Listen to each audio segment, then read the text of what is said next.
Hey, is the refreshed Tesla Roadster finally on the way? Elon took to X yesterday to say that it is, finally. But we'll see. Consumer Reports has a new survey that shows that electrified vehicles are gaining popularity in the US.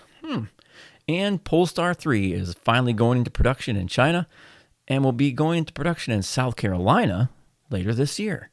Well, hey, it's Wednesday, hump day. February 28th, 2024, which would normally be the last day of the month, but it's a leap year. In any event, let's get on to it.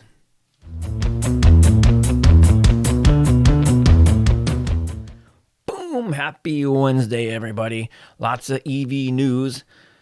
And of course, we have to start with the fact that last night, Elon Musk took to X to tweet, X, whatever we call it now, that the new Roadster is finally going to happen, that they've finalized the design and it's going to go into production in 2025, and that it's going to have a 0 to 60 time of 1 second. And Elon says that that's not even the most interesting part of this new vehicle. So I don't know what that means. He's talked before about SpaceX rockets being on the car and all kinds of wild stuff. But, they did make a lot of really cool engineering breakthroughs with the Cybertruck, as far as the steer-by-wire and the 48-volt system and all that. So it'll be interesting to see. I imagine they'll bring a lot of that to the Roadster, and who knows what else. It should be pretty cool to see. I mean, one thing I know is most of us will not be able to afford the Roadster because it's probably going to be $250,000 or more. My guess probably be closer to $300,000 by the time it hits the market. So we'll just get to watch and see what the car can do. There won't be one in my garage, I'm sure. But makes me wonder, all just kind of came out of nowhere. And I wonder because BYD put out their U9, their Yangwang U9 supercar. And I wonder if that kind of pushed Elon to be like, oh man, I better get my supercar going because, BYD is pretty much Elon's biggest competition, certainly in China, but I think outside of the U.S., pretty much almost everywhere now, BYD is really pushing to grow and grow fast. So just makes me wonder if maybe the fact that they're putting out that U9, that he just felt like the Roadster's got to happen. So maybe it was happening all along, but it would be interesting if all of a sudden Tesla was being pushed by another brand, because that's never been the case. Tesla's just done what they want, and if they are being pushed by another brand to do something, that would be kind of a change in the way they operate. But so, I guess we'll just have to wait and see, like everything else with Elon and Tesla. It's always kind of a wait and see, right? But we don't need to wait and see is that Consumer Reports has a new survey out that says electrified vehicles are becoming more popular in the U.S. And by electrified, of course, they mean not just EVs, but hybrids as well. And, like I've been saying for a long time, and I'll probably be saying for a long time more, is that hybrids are the gateway drug to full-on EVs. I think for people that are just nervous about the charging infrastructure and aren't sure because EVs are kind of new and they're just a little scared of it, that a hybrid feels a little safer because you can still kind of get some of the electric benefits, but you can still put gas in it. Of course, I'm one of those people that says don't be on the fence, just pick one. But, I think hybrids are going to gain popularity, no doubt about it. And as they do, people will realize that, when I drive in EV mode, this is way better. That's the experience that I've seen, with anybody I know that has a hybrid, including my wife and my son. They both feel the same way, that driving in EV only mode is way more fun and just better all around.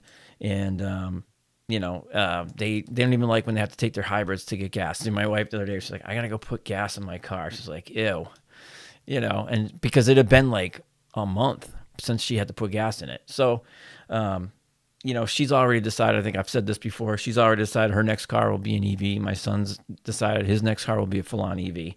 So I think, as people in 2024, 2025 get into hybrids, when they get ready to trade those vehicles in 3, 4, 5 years, they'll be going for the full-on EV. And, I think we'll just continue to see the EV adoption curve go up.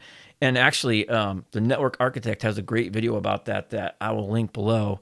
I love all his like deep dive data stuff because he's got graphs, and it basically shows that like the graphs that the government, their government's predictions of EV adoption up till now have been dead on.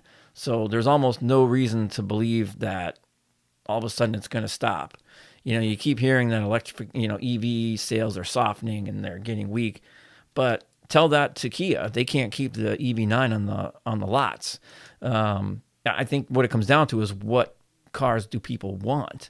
F-150 Lightnings are great, but I still say like working people, guys that take their trucks to a work site. I think they still feel like an electric truck just isn't going to cut it. It will, but they just don't see that yet. The benefits for them are just not clear. I don't think the Mach-E is the best car in the world. It's okay. It's not terrible, but I don't love it. And I think naming it Mustang was a dumb idea. They shouldn't have done that. But it still sells pretty well. And, I just think as we see more crossover SUVs, electric SUVs hit the market, you'll continue to see EV sales go up. It's going to happen. And so check out the Network Architect's video on that because it's really cool. It's not even that long, but he shows the graphs and he talks about what North Carolina's doing where he is. So it's really good. I always like his stuff because he's always got graphs and data, and I love all that stuff. So the other thing that I love too is that Polestar announced today that they have secured $1 billion in funding to continue operations to make sure that they'll stay funded through what they believe to be profitability in 2025.